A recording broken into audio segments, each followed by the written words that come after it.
So. It's me talking into this thing. And me talking into this thing. No, really. I hope Adam West never dies. That's a reasonable hope.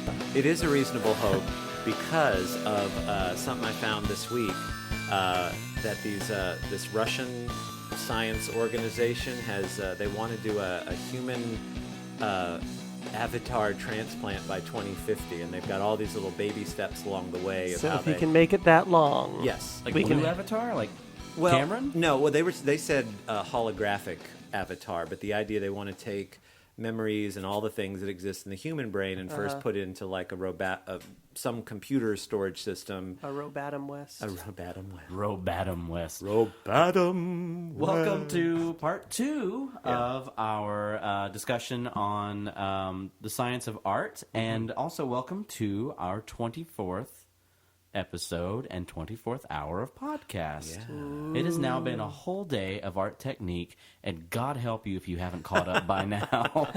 Yeah, at this point, we're going to have to put together some sort of like primer podcast. Yeah, like Like a best of a Garth 2-hour Brooks' greatest hits minus Chris Gaines. Because he did top charts as Chris Gaines, as I recall. He had did. some singles, but I don't think they'll show up on any compilation. Yeah, I don't remember any of them. They were just willing to buy anything. He was the Oprah of country music. Yeah. Right. He didn't have a Book of the Month club, though, that I'm aware of. But he had like a single like every month. Did he? I don't know. I was going to make a joke about person or CD. I was just We should slowly. have a Book of the Month club. I was slowly building into an excuse to sing Rodeo. It's like one of my favorite songs. He inspired millions of people to get into Chris Ledoux. What's Chris Ledoux? That's a reference to another song of his, Much Too Young to Feel This Damn Old. As we are at 24 hours into the show. Yeah. It's not a straight 24 hours, though. Man, can you imagine, though? I'm drinking coffee, eating ramen. I'm going to listen to all of them. I'm Our going to catch producer, I got caught in the car with our producer earlier, and he had this brilliant idea that we would catch up for the rest of the year by doing Monday, Wednesday, and Friday 24-hour back-to-back episodes for like a week, and then we'd be done because we'd set. have We're set. Done. multiple years worth of content. All very topical, I'm sure. And Yes. I told him that was probably a bad idea. I'm so glad that we're all in the same room again, finally, sitting around in the studio doing How the long show. has it been since we've... It's been at least 2 episodes, but Was it 2 episodes back-to-back, or was it one?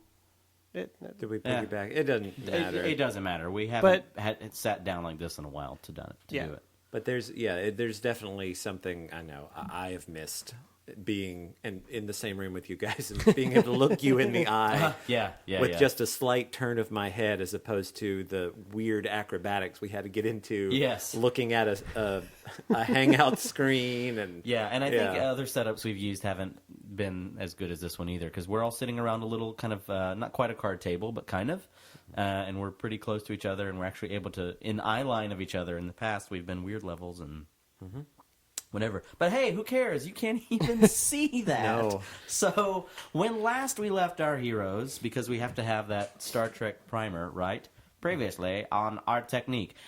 Explosions, that joke that Family Guy already made in that one episode where they did a cliffhanger. Pretend we're funny. Anyway, we were talking about the science of art, and we were talking about mostly from the perspective of the artists. I delved a little bit into economics. Adam delved a little bit into biology. A little bit into tools. Yours was tools. Tools. Yours was tools. Yeah. And Aaron delved into biology, and Aaron was about to lead us into talking about the biology from the perspective of the audience. Are you ready to just jump into that? Yeah, I can All right, keep going. let's do Okay, it. so we talked about that there is MRI evidence that brain activity changes in a performer as opposed to just a speaker or a musician versus, just doing some mechanical repetitive process. There's something different that happens as proven by an MRI scan in the brain when performers play. So I also looked into what happens as we perceive art in various forms. And so The first thing that happens is the medial orbitofrontal cortex is the reward center of the brain. Yay, I got something, this is good, I like this. Reinforcements. Yeah. Not necessarily value, but pleasure. And art, in general, triggers this section of the brain. If something is generally agreed upon that it is aesthetically pleasing, it generally triggers this portion of the brain in a majority of the population. But there is also the frontopolar cortex. No, wait, that's a different cortex.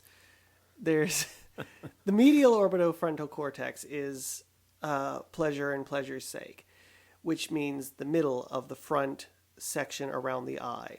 Okay. The area of the brain above that is just the orbitofrontal cortex, the front orbito region.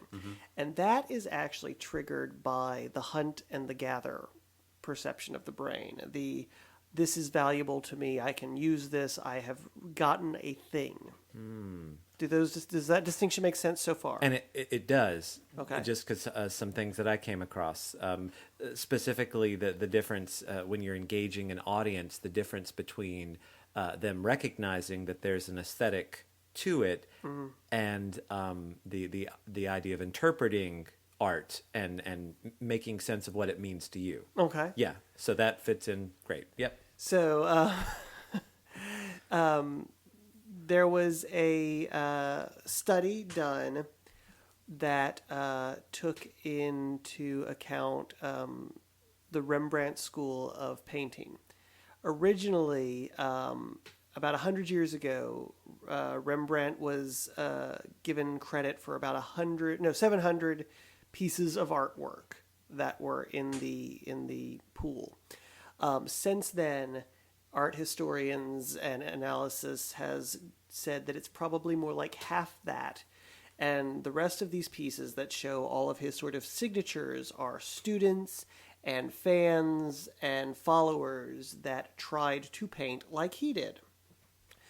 But looking at them casually, there's not a lot of distinction between them. You really have to be like a Rembrandt fanboy to know what is a Rembrandt and what is a school of Rembrandt in these paintings. So they did a study where they showed participants some Rembrandts and some school Rembrandts, and would tell them this is a Rembrandt or this is a school of Rembrandt painting. And they did an MRI scan while the participant was looking at the painting. And what ended up happening was whatever painting they were shown, if they were told it was an authentic Rembrandt, both the medial orbitofrontal cortex and the orbitofrontal cortex lit up. Both the I enjoy this just for the sake of enjoying this, and there is value here. And so when they subjectively graded their appreciation of the piece that they were told was an authentic Rembrandt, their subjective impression went up, was more positive. Just one moment. When you say value, do you mean personal value to what the painting means to them, or? It appears that it means monetary value. Okay. Just being told it was a Rembrandt, they attributed a number to it, multi-million-dollar price tag, and therefore it was a better painting. Now that for me still says personalization. You know what I mean? Yeah. Because now you have this $1 million painting that you I can could get this and then sell it off to the next person, and or own it. Buy a house. Yeah. Right. And that may be true, but Yeah. there was definitely this reward center as well as just the pleasure center response. And it didn't matter if they were looking at a Rembrandt or a school of Rembrandt. Then if they were told it was a school or a copy, the frontopolar cortex and the precuneus sector of the brain, which is the critical analysis sections of the brains, lit up. which indicated that as soon as they were told it wasn't really a Rembrandt, they looked for reasons not to like it. They were trying to figure out why it wasn't as good as the real thing, and their subjective, self-reported like of the painting diminished. And so that basically was this indication that Rembrandt was a brand, was brand loyalty. And if you look at Rembrandt and are told it's Rembrandt, then it's a better painting than if you look at Rembrandt and you're told it's something else. Just the very fact of telling you that it's a copy or a School of Rembrandt piece diminished the appreciation of it. This also was reflected in a similar study with wine tasting. I've heard of that, yeah. They were given several samples of wine ranging from $5 a bottle to $90 a bottle and were asked to grade them. And the $90 bottle of wine got substantially higher marks than the $5 bottle of wine, when in fact it was the same bottle of wine. So you're saying that if Polar Studios prices everything higher, people will think it is better.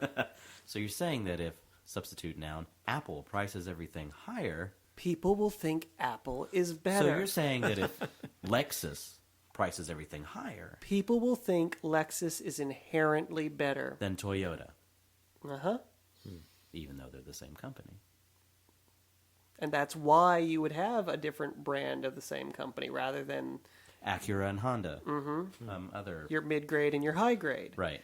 And the cars... Windows Professional, Windows Consumer. Huh. Sorry, I'm done. So there was a really clear indication that humans, now that they're, that we attribute this monetary value to aesthetic devices. It's like being an artist and saying I won't work for free anymore. Sorry to bring it back to the artist. I know we're talking about the audience, but I don't think you can separate them truly. Yeah. Well, half the time, a lot of your audience I've noticed are artists. They're more and more, at least it seems to me. Maybe it's just you get to know more of the community. Yeah, because we don't have any money. Yeah. But yeah, what was I trying to say? If you stop letting yourself work for free, people value your services. Yeah, you value, yes. And similar things for an artist that moves to a larger market and then comes back into a smaller market. Like, friends that have gone to New York or Chicago or Los Angeles, and then they come back to their hometown market, which is maybe a smaller regional theater. That's all the example I really can cite. Yeah. And suddenly, they've done, theater in Chicago, which may have not paid anything. May have been in a basement, it may have been a really awful show that no one saw, but it suddenly doesn't matter because their brand they have the stamp on their car that says, I'm a New York actor, I'm an LA actor. Right, yeah. I've been thinking recently about just how much the scale of theater, is a Broadway show better than an Atlanta show because it's on Broadway, or do they have more money and it appears flashier and they have bigger names in the title positions and things? A lot of the big names are really good, but then again, you get the celebrity who's acting in the show because they're a celebrity and they can sell the tickets. And I have seen some absolutely beautiful shows in non-major market, supposedly, cities. And, it's all from high school theater up. You're doing this show with a different budget and a different group of people, but the basic, the product is not reliant on the money. Well, it's like as I've gotten older, I've qualified people I know that have world premieres. And it's like, it's a world premiere play. Yes, but where? Yeah. And was it any good? And who saw it? I mean, don't get me wrong, it's a great notch on the belt. It's like, yep, I had a world premiere, but... Yeah, what does it mean in the larger Was it in your scale? bathroom? Yeah. Well, then I think it comes back to, the difference between some play that we see at a little theater in the, Southwest Georgia or a play on Broadway. Now we're coming back to its audience. It's sometimes interpretation and perspective of what they've seen. And that's what we're here to talk about. What makes a major market? Is it cash flow? Is it attendance? Is it publicity? Is it perceived attendance? You know, you see, I did a show in New York. Oh man, everyone must have been there. No, it was a basement show under the. But there's also a lot of theater goers there, and there's a lot of financial industry around it. So, can you argue, is major market a label of fact or of opinion? I'm going to side with fact. I would say it's opinion that becomes fact by virtue of everybody accepting it. But there's I'm going to say it's fact, but it's the monetization of that fact.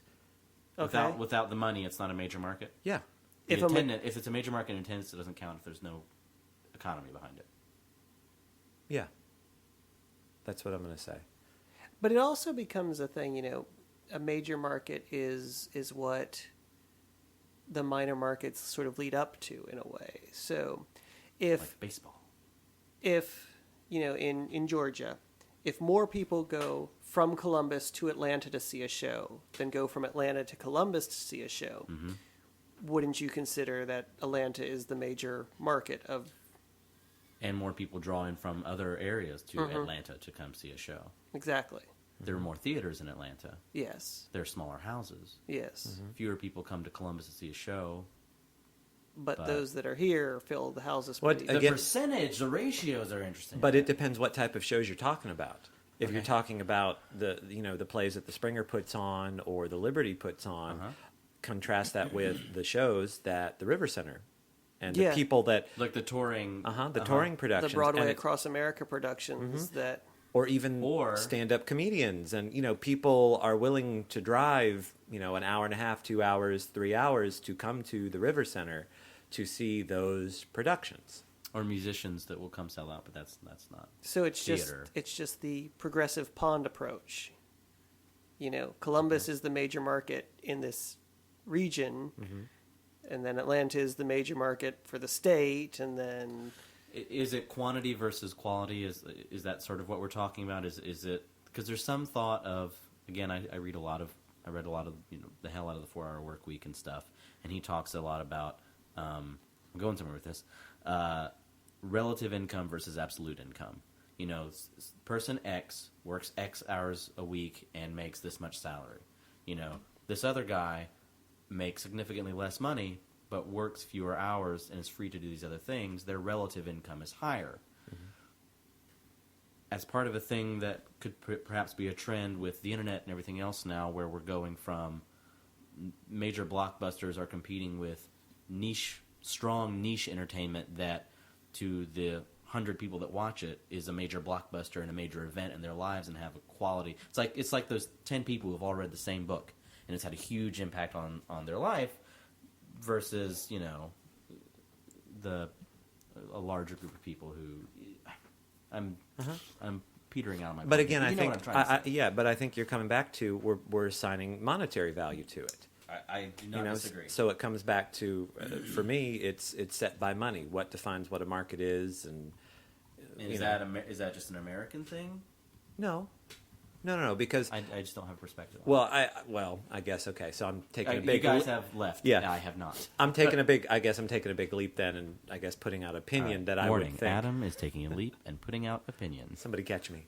I would just imagine that when we talk about the money, I think we're talking about sustainability. If it's something that's worth investing in and worth keeping alive, let the markets decide. Yes. Yeah, but I'm not saying that's necessarily the right thing. I'm saying that's the truth. I'm saying that's the truth. What is a major market? It's economic viability. Yeah, sure. So comic books should be dead. Well, yes, they will be. Single issues. I sent you an article, Aaron. Right? Aaron's been saying for years. Why are we paying so much? Well, I've never found it satisfying to read 12 pages of a story once a week. And really, it's a portion of a larger web of stories. I'd much rather have a novel where it's like between these two covers, you've made one purchase and you get the story. And even the bigger volumes of the comic books that are in, the trade volumes. Is that what trade paperbacks. it's a little bit better, but it's still usually either one person's perspective, and there's actually like 8 other arcs to follow. And there's an appeal to that sort of universe approach in some ways, but particularly the just weekly, here's my $5, which is the internet micropayment before internet micropayments existed, was the comic book trades. But it hasn't worked for me. But where Jeff, who really got into comic books young, and that was the thing, and is a comic book artist. That's the medium you one quotation marks. No, stop it. I apologize to air this, but you take those air quotes out of your brain right now. In fairness, he only held up one hand, so they weren't quotations so much as... It was air bunny. Yeah. I know grammar. Oh, okay. I will agree with that one. But you're going to divert me again. Richard Robichaud, fantastic motivational speaker and artist and theater professional. He had this. He was like, "So, how many of you ever have had somebody say, 'So, what do you do for a living?'" And you sort of look down and shuffle your foot, and you go, "I'm an actor." He's like, "Stop it! You are an actor. Be proud of it. Do it. You are a comic book artist. Whatever level of success you deem for yourself right now is irrelevant. You are an artist. Embrace it. Move forward." Sure. I think of it as proficiency in craft, and it actually directly relates to what you're talking about in serialized comic book trends, right? Okay. The thing that you described that does not hook you in. I started reading comics in the great boom times of the 90s. 90, 91, where comics were everywhere, and it was a huge thing, and it became a huge industry, and everyone wanted a piece of it. And obviously, like the other examples we've seen of that, it certainly completely collapsed, right? The weird thing that was happening, in my opinion, in the history of comics at this time, is you're getting hit with this other train. You got this economic boom, right? But you're getting hit by this other train of the wave of artists that were about to come, and which would give rise to the artist creators, right? You look at Jim Lee, Andy Kubert, who later replaced him after his run on X-Men ended. Other people that we could name that draw these, what you think of as, I can't say hyper-realistic, but very detailed figures with the sort of sketch marks, hatch marks everywhere. Everyone is there were no longer the soft characters of the 60s. They weren't even the more chiselly characters of the 70s or 80s. The line most people draw between the comic books and the graphic novels sort of look. Yeah, I mean, things were just getting ridiculously detailed, right? And the artists were really good, and everything in the comics started becoming about the art. Later on, these artists have such clout that they kick off for Marvel. They found Image, which is an art-based, I'm going to argue, an art-based aesthetic of a company. They're going for creator-owned, but really, in my opinion, there were a lot of artists that went and kicked off and went independent, right? The stories started to get thinner and fall flat after the 90s. I thought all of Image's the first wave of Image's stories were all very thin. Later on, they got smart and they got indie, and they found people that were comic book artists in the way that I see myself as a comic book artist, which is in the same way that some musicians or singers see themselves as stylists rather than musicians. It's an awful term that I learned in Nashville. Okay. But well, my uncle fancies himself a music guy, whatever. But some people say, I like I'm an actor who can move, right? Those kinds of things. Okay. With some artists, if you really start to pursue your line of craft and that weird improv thing, you say yes to the weird things that you do. I draw well in a particular style. I have this language that I've invented. These are what eyes look like. This is what my characters look like. I can't draw like Jim Lee. I'm probably good if I put in the man hours. What I'm saying is I don't have my default natural abilities are not there. No, but what does that have to do with being an artist? Right. That's, yeah. Okay, fair. Yeah. Okay. And that's why, I argue with your point about proficiency and what makes an artist. I mean, no, really, Okay. yeah. Okay, all right. you have described that you set your own rules to what you deem your style, or and you can't do this other person's style. Oops. But I think but the artist comes from being a creator. Becoming a creator, you have set these limits. You have created something at some point that you release to an audience, right? That you deem complete. Okay. That you deem whole. Right. And so I think for me, an artist is not someone that does things the way the others do. Well, sometimes they are, but I mean, I don't think one has to be good to be an artist. This is not a critique on your drawing. No, right. No. Yeah. And the idea that it has to look like what the others are doing seems right. irrelevant. But I'm saying that's where I key into. This is something of a stupid psychology hang up that I have. We're talking but when about I keyed science. into comics, I was at just the right age that I was very impressionable, and I deem, say, the style of someone like Jim Lee, or particularly more actually Andy Kubert. I steal every trick I can of his. As the bar. Okay. Right? And so psychologically that's just a thing I fight against, and whatever, that's my thing. But what I was really trying to get to was the stories got thinner. The focus became about the art in the 90s. The stories got thinner, and it's far less satisfying, I think, to someone like you as a reader. And it's actually less satisfying to me because even the page counts are lower. But you go back and you comb through back issues, there are many more panels. There are fewer, there's less superhero, I don't want to say porn, but I keep saying it. There's less eye candy everywhere. Double page spreads. Right. Everything's look at what we can cross-hatched. draw. Yeah. Look at what we can Those draw. epic, iconic sort of images. Yes, Yeah. and I'm pointing to you, Justice League #1 of the New 52. Jim Lee, amazing artist, but they're thin. They are exactly the wrong kind of books for someone like Aaron. I think you maybe even mentioned, or like the Spider-Man that just came out, the Miles, the crossover. You were like, just barely met him. What's going on? Yeah, no, it's and we at Polar Studios have gotten that sort of critique from some of our work early on, and that's why we're thinking about. We read this article about. Well, just because it's always been Did we explain issue by the we article? sort of got diverged three or four times. Okay. The article basically was comparing selling gumballs as a money-making marketing strategy versus releasing comic books the way they've always been released. And the idea being that just because that's how it's been done and that's what you grew up being a fan of, if that's not the right medium anymore, why continue this single issue, drop at a time release of comic books? Right.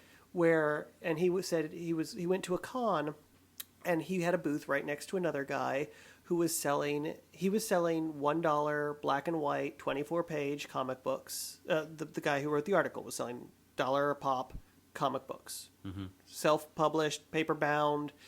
The guy next to him had these shiny, glossy hardback books, which were $25 a pop. Cost more, therefore he had the Lexus. And so people would come by the booths and sort of glance at the comic books and be like, oh, these are really interesting characters and it sounds interesting, and wouldn't buy one. They'd go to the next booth and they'd be like, so what is it? And he's like, it's just a book of my sketches. It wasn't like, it wasn't a story, it wasn't a book, it was just a collection of hardbound sketches. And he was apparently selling them off completely. And they weren't original sketches. This was print. These were all prints. Like he didn't it was buy a one hardbound book. Right. To do original sketches. He had done 100 sketches and then published them as a book. Right. And was making $25 a pop, having spent $5 a pop to create them or whatever, and making $20 a sale profit. And the guy who had done a complete story arc and was trying to sell this comic book was making like a 2-cent profit on the 3 he sold as opposed to the other guys. So he was trying to analyze why he was fixated on selling them the way they'd always been sold. Oh, I was just going to say that interests me selling the sketchbooks because I want to know whose IP he's dealing with. Is he dealing with his own? And the reason why is we've actually had a weird case of someone we know, a friend of ours, had commissioned as a birthday gift to me a drawing from this artist of the cricket. It was really cool. Like, the style was cool. It was not a style that I would ever use, and I really liked seeing the character through this artist's lens or whatever. So I go to check out the artist on his website, and I'm looking through or whatever, and he's selling sketchbooks. And there's a preview of the sketchbook, and they include sketches for commissions he's done.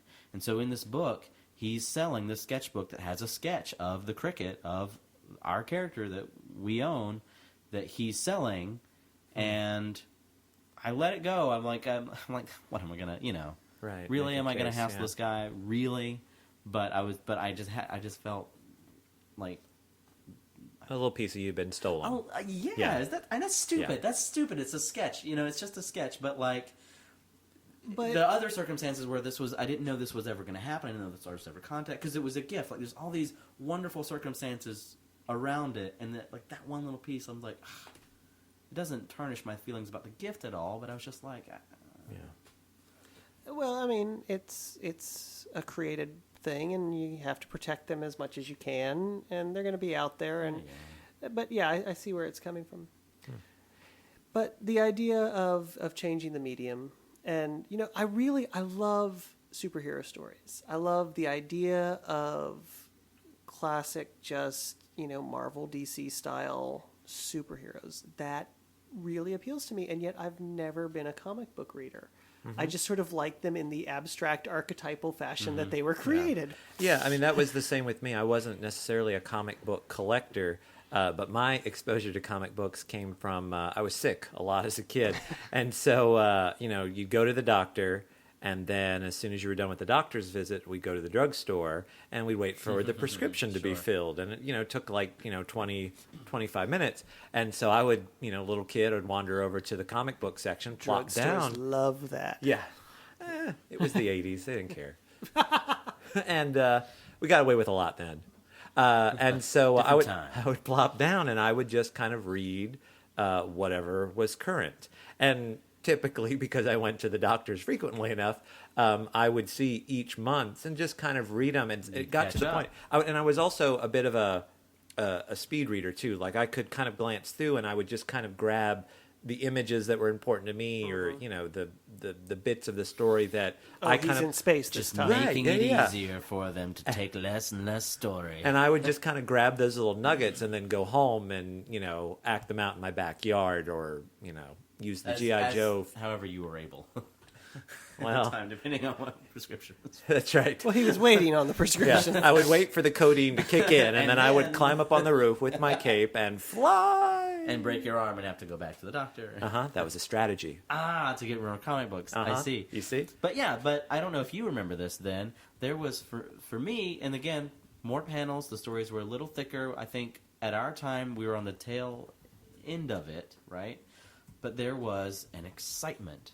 It was, you got a good chunk of story enough that you're like, I can't wait to come back next week. And even in some of the word art, like next issue, and you're like, it invoked an emotion, it invoked an exciting response. So I think what some people hold on to that are the fans that come from it is that excitement of, next week, I've got to wait a month. Before I find out what happens next. And see, I'm an instant gratification, Yeah. Right. And it doesn't spark me that way, There's the study with the children that, you put a child in the room with a marshmallow, and you say, I'll be right back. I'm going to go get another marshmallow. If this marshmallow you can eat this marshmallow. It's yours. You can do whatever you want. If it's here when I get back, you'll get both marshmallows. If you eat it, that's the only marshmallow you get.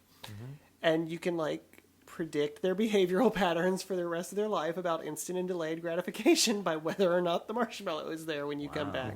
They said typically the children that were able to restrain themselves were more successful. Advanced further through higher education. But wait. And they've been testing these same children for the last 30 years. Yeah. Every year. Checking in with them. Yeah. Oh, wow. However, they said there was a small group that did very poorly on the initial test when they were children. but now are successful because at some They point in always their regretted. life, well, at some point in their life, they were able to learn new patterns and learn new behaviors to modify so that they could achieve that success. I assume, I mean, I obviously was not part of this test group, but I assume I probably would have eaten the marshmallow. I don't know. I think my brother would have just fallen asleep until the next marshmallow arrived. I agree with that. Like, he would have been like, all right. And just... I would have been like, I don't really like marshmallows. I think I would. I think I would have been one of the kids that did not eat the marshmallow. Yeah. I could see that. I really think so. However, then the experiment would have gone off into some bizarre direction beyond You would have that. skewed the numbers? I would have done something to just skew the data like completely. You Like would I have would like, eaten the chair or something. right, or I don't know, started juggling the marshmallow or something like bizarre that they just couldn't fathom. I just need you to know that I now see every incarnation of you along the timeline as having the handlebar mustache. Yeah. Yes. So we're picturing a 6-year-old sitting at a table The handlebar mustache. with a handlebar mustache staring at a marshmallow. You know what's funny? I remember when I would do these little maniacal laughs, I would twirl my imaginary mustache. So this is the achievement of a lifelong dream. Oh, there you go.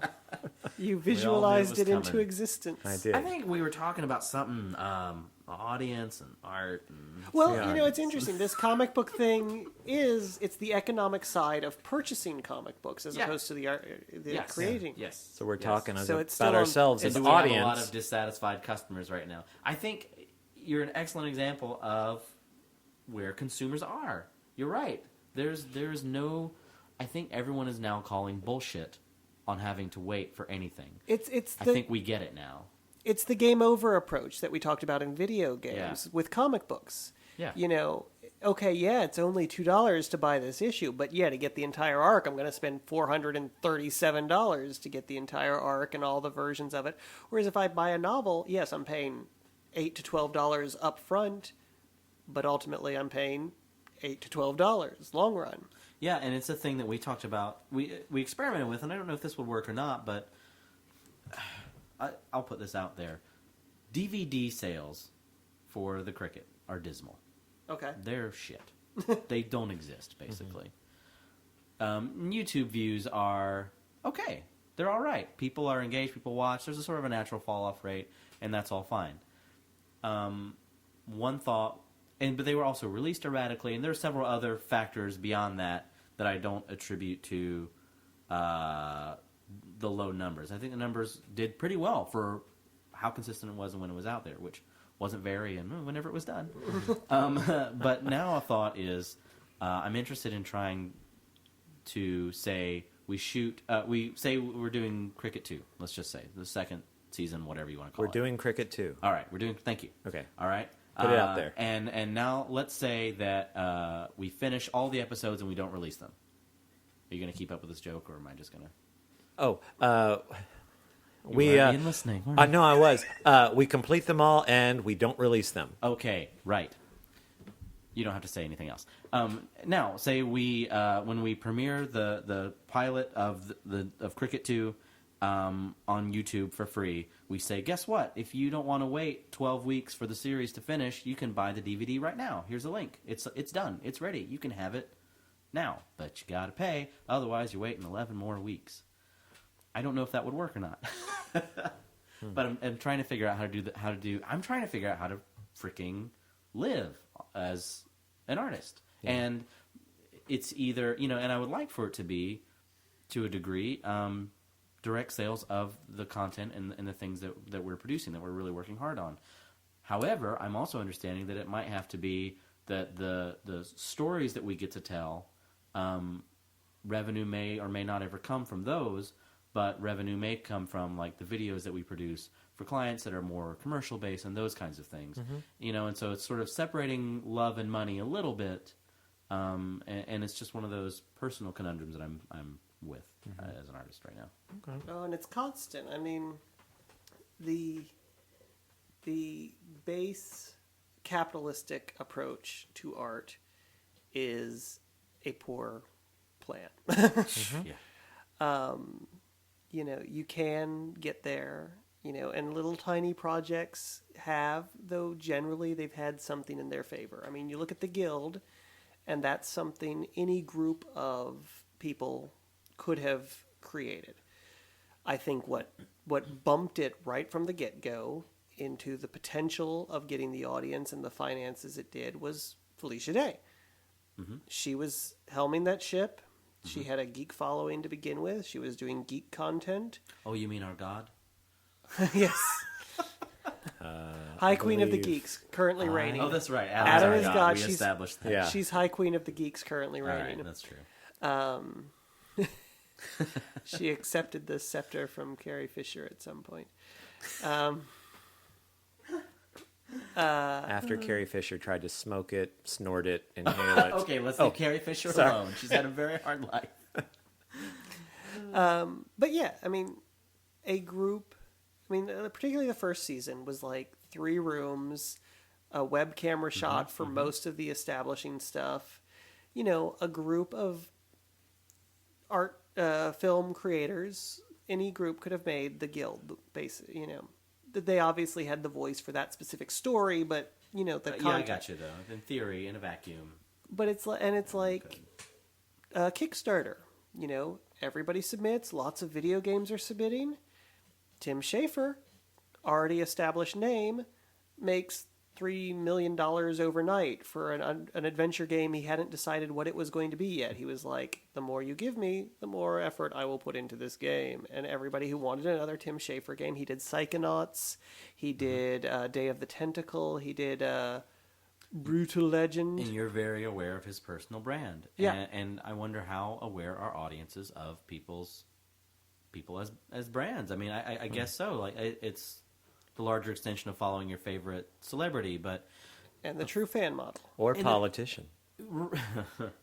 But okay, do you think that say you're a true fan of an artist, all right, and I would count this guy as an artist, right? Yes, as a creator. Would you support him if he put out an album? I am not. I don't know that I would cross platform with and that's him. what I'm wondering. And that's a difficult thing. But I'm probably not really financially, arguably, a true fan of him. I mean, I think his games are fantastic, and I do buy them. But a couple of them I've bought at GameStop. But the crux of my question is really, would I cross? Who do consumers? Does anyone in artistic perception allow for much cross-pollination? I see it a lot of times at No Shames when comedians venture into serious music, or musicians venture into stand-up, just to flip it, or anyone that's known at No Shame for doing a thing, and they flip out, and in the spirit and in the mission of No Shame, try something new to stretch themselves. And unfortunately, the question of is it any good or not is completely... Well, that's irrelevant because it's No Shame. The question of the excitement of this artist is trying something new, I think, is often overshadowed by... Hey, how come he's not doing his thing? Why isn't he doing his thing? Right. Yeah. Well, yeah. Yeah, I can see that because the few times we've ventured out and done things, say, like Megan and I, when we write an Authors of Ale, the ones that everybody loves and talks about are the ones that have, it's a joke set up to some like blackout punchline at the end of the scene, and everyone goes nuts if you do it well. And occasionally then we step out and we do something a little more serious, and it's just because that's what the mood of the suggestion, that's what we took from the audience suggestion that week. I guess to talk about what it is we do, we get an audience suggestion, then Megan and I go off and we're given about 10 minutes to write can be up to 5-minute scene. But yeah, we go off on those, more serious ones, and we can feel it up there. The audience waiting for, okay, what's the joke going to be? What's going to happen?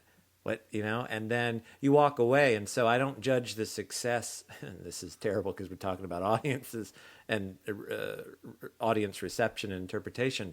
I don't judge the success of our scenes by the response we get from the audience. I can look at, I think at this point now, I can look at them objectively and go, that was a well-written scene, or that was a scene, again, because I'm going back to whatever boundaries or rules I've set up for myself as an artist. Right. But Well, it's artists and audiences need each other completely, totally. And yet, you have one person or one side is trained and focused and striving to create a specific thing, whereas the audience is sort of this wild, unruly mob of id and wants and desires, and your thing either pleases or displeases. God, that's what I love about No Shame, though.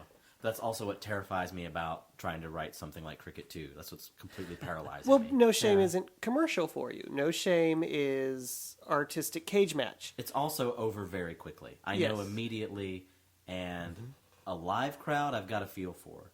A written crowd where it's a slow time bomb, you throw it out there and it ripples, and you find out much later if it's... And that's where you've got to use your training and experience to say, this is a well-crafted this thing. Sure.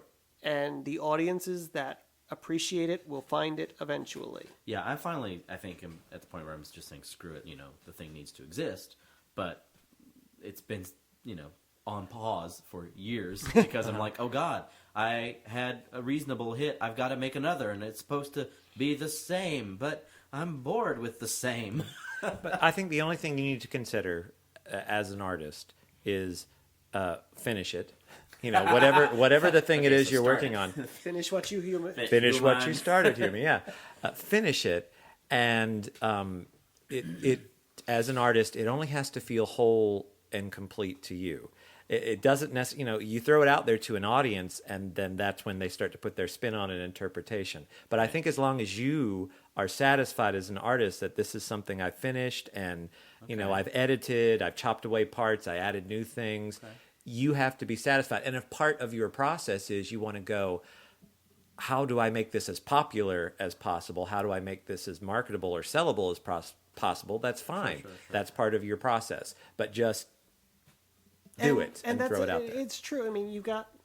Sorry, go ahead. No, I got two things. Go ahead, do your thing.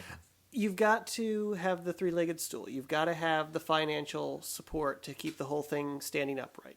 Yeah. But if you're trying to please, if you're writing to please, you're changing what you're creating. You're chasing a moving target that can never be hit. Whereas if you center in and say, this is the thing I'm creating, then you have a thing that you have a success or a failure. That makes me think I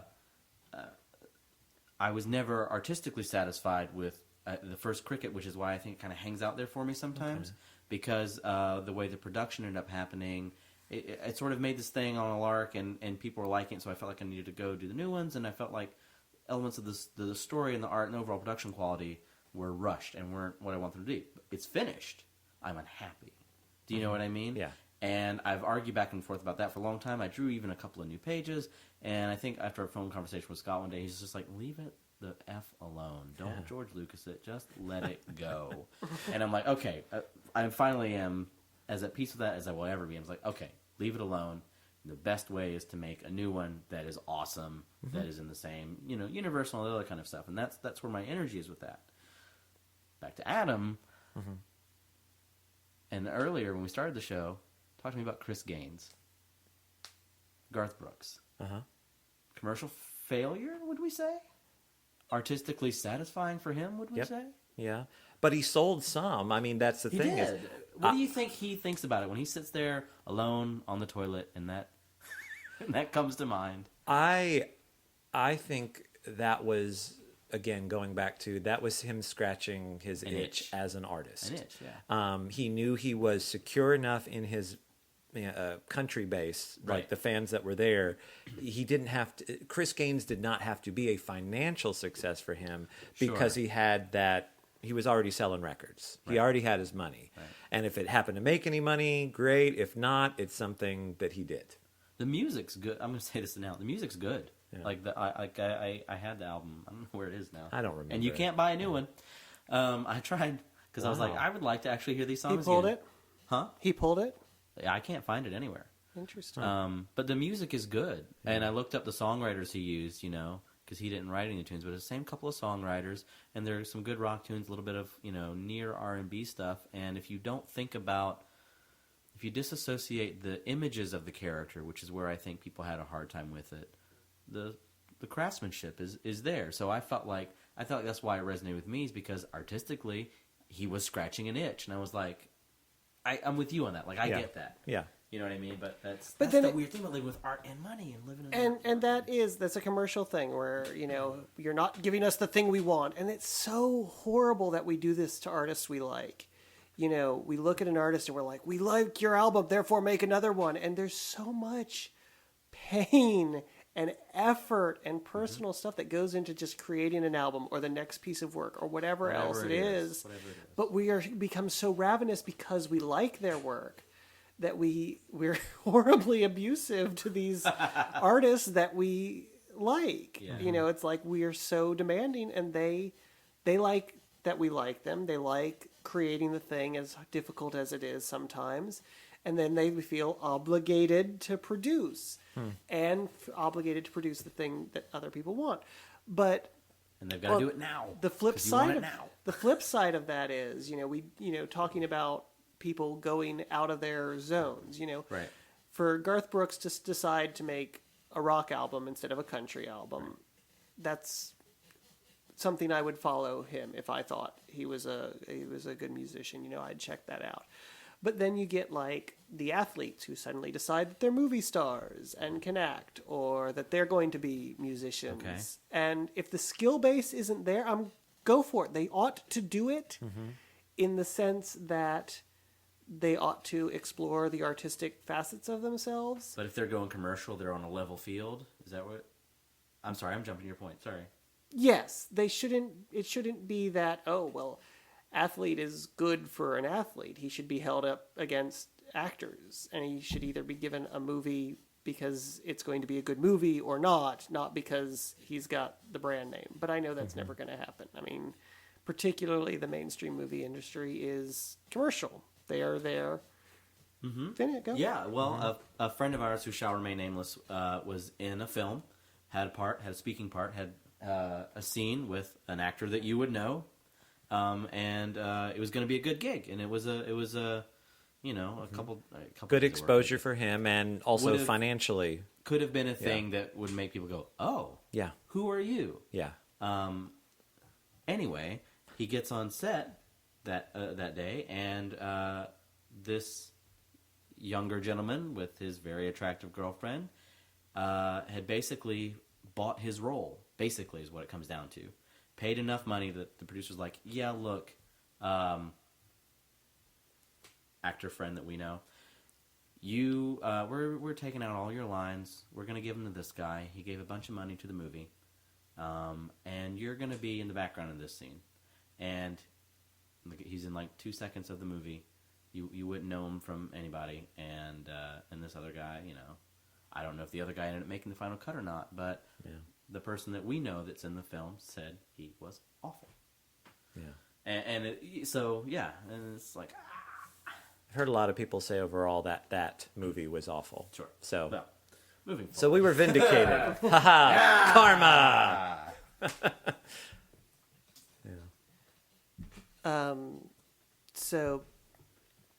But yeah, I hate that there is this commercial element, and apparently it's down to the brainstem, so we're not going to get out of it. Yeah, but it's wired in us. I wish a movie was made because the story was good, an actor was cast because their performance was strong, a painter was famous and rich because they created beautiful works of art, a musician got a record and worldwide production because their music lifted you. Yeah. And, I'm getting to a point where I know, I've always known, but it's very aware that, a good production, a good product is not enough. There's all these other elements to it. Yeah. A friend of mine recently gave me a CD and kind of a mixtape thing, of good music, and this person knows good music and knows how to find weird music that we usually can't find. And it was great, and I mistook a bunch of bands for folks I thought I had heard of or whatever. There's one track that I thought was Explosions in the Sky and is not. And when I went and I was looking up the track names and the artist, I was having a hard time finding these people on any commercial service, but I could find that geographically they were from the same place as my friend. So it's like, oh yeah, this is my friend's band who does this song that should be huge. And like a whole CD full of it. Yeah. People you've never heard of who should be huge. And may never be huge. Unless people like us are like, these guys should be huge. They're amazing. And are doing word of mouth, which is probably still the best advertising there is. So who is this band? I want to post a track Put it on the list. show notes? Because, there's a whole bunch. That's the thing. Is Okay. It's not just one. Like, it's like 15. All right, well, we'll post it. We'll post a track list. That'd be cool. Go to it. Check them out. Give them a try. Yeah. And it's up to us to be ambassadors, and everybody who's interested in this subject needs to be out there and trying things out and exploring and creating and That's voting. where you get drum and fife music. Go ahead. Voting with our money for the moment, because that's the deciding factor at the moment. Vote with your money, as Jay Sherman once said. If it sucks, just don't see it. Yeah. And if it's good, go see it. Buy an album. Buy a book. Rather, you don't steal it. Don't stream it. Go get it. Vote with your money. Yep. Mm-hmm. If you want good content out there, we have to make sure that there's a good audience out there. Speaking of, I just saw People Like Us. It's a Chris Pine movie. It's good. Yeah. It's good. What I like about it is it's a love story, but the plot is about him finding his sister. It's a love story, but it is not. It's a familial love story with all of the plot points of a romantic love story in a way that's not creepy. All right, and it's really well executed. So I felt like that the writer took a risk. It didn't seem like it was there very long. No one seemed to really had heard much about it. But it's a good movie. It's got a great structure, and I just felt like the writer took a risk. And and when I read the description of it, I want to say, it said, this is worth my money because I feel like this writer is trying something, this production team's trying something. I think it was a writer-director, same guy. And yes. Anyway, so People Like Us, Chris Pine, it's worth it. It's worth a watch. Go see it on whatever you can see it on now. I don't know what. But find a way. Yeah. And pay for it. And pay for it. And go back and pay for it again. We have a donate button. Let's not go crazy, right? Yeah, no, I mean, come on. The second time, you should totally download it off pirate site. Shh, don't say anything. Well, we're about out of time. Yeah, we are. I've got a whole maybe another episode there we may can be a talk part about 3. this. Well, I don't think not like not a right to be away. continued No. part 3, But I've like, got a whole bunch of research about writer's life and money in relation to that, and some stuff some ground we haven't unearthed with this, some specifics about Cool. process that maybe later on we'll come talk back to. about. But we are about out of time. Any life updates, announcements before we do sign-offs? Yes, thank you. At the end. We have Sherlock's Mystery Dinner Theater opens September 7th, this coming Friday. That's really soon. And where do we get tickets at? You find Sherlock's Mystery Dinner Theater on the internets. I wish I had all the numbers and contact things, but we're in Columbus, Georgia. Sherlock's Mystery Dinner Theater. The one we're doing this time is called Murder at the Long Branch Saloon. Written So, completely written around your for you, mustache. right? Written around my mustache, yes. They knew they were going to go. They thought they had an inkling they were going to go in the direction of a Western. And at the first meeting when we sat down, they were like, well, he's got a mustache. It's a Western. And so, yes, come see the show that was written around my facial hair. All right. And Jeff and I started rehearsal today for Tales of a Fourth Grade Nothing. It's the first show we've done together since... In ages. Yeah, it's been a We'll while. go with ages. It's good. We'll go with ages, all you single young people. I don't know. Now I'm using the podcast apparently to cruise. That's great.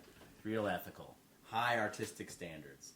No, we're all okay with that. Oh, If okay. anybody decides they like us over the podcast, we'll take that phone All call.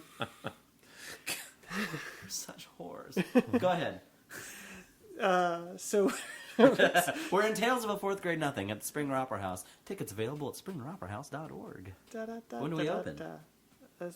Last weekend of September Oh, there you go. for the public performances. So we'll have more details as we get closer to that. Otherwise, I think that's the big news. I'm going to be in a medicine show, but I'll talk about that as we get towards October. Christmas bookings are starting to be talked about. Things like that. Cool beans. Yeah. We'll talk. Yeah, we have other stuff. We'll talk about that later. Okay, great. So. And our big 25th anniversary, not 25th, episode anniversary. Yeah. Yeah. We're gonna have Epiversary. Something's Epiversary. happening. Be here next week for the 25th. What would you say? Epiversary. Epiversary. And if you haven't yet, go back and check out the 10th epiversary. Yes, because please do that. And if you haven't spent a day with us, you now can. you now can. Yeah. Wow. Put it on a loop. You can live ArTechník every day. Whoa. Because we sure do. We do. Well, I'm Jeff, and anyone willing to spend a day with me is a brave, brave person. I'm Aaron, and a day with me is a day you won't forget. My name is Adam, and a day with me is like 10,000 years. Because I'm a deity. Does that sound Right. That's in the Bible. right. That's in the Bible. Right. Okay. So one. And God said, One set can of I borrow a footprints. penny? Wait a second. Yeah. Oh, it's great.